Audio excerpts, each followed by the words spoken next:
আছে, কিন্তু জজমওয়ালা ওয়াও নয়, হামজা আছে না ওয়ার উপরে।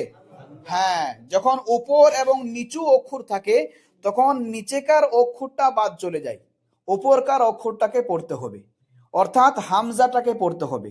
তাহলে জজমটা কার উপরে আছে? হামজার উপরে আছে। কার উপরে আছে? হামজার উপরে। তাহলে আমরা ইয়ার সঙ্গে হামজাকে মিলিয়ে দিই, আর বলেছিলাম হামজার সঙ্গে যখন মিলে তখন ঝটকা দিয়ে পড়তে হয়। ইয়ার সঙ্গে হামজা মিলিয়ে ঝটকা দিয়ে বলি ইউ, ইউ। তারপরে কি অক্ষর আছে? মিমের নিচে জের কাকে চাই?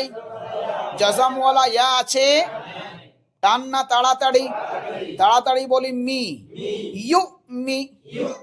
তারপরে কি অক্ষর আছে? নুনের ওপরে পেশ কাকে চাই? আছে, টান দিয়ে বলি নু, ইউ মিনু।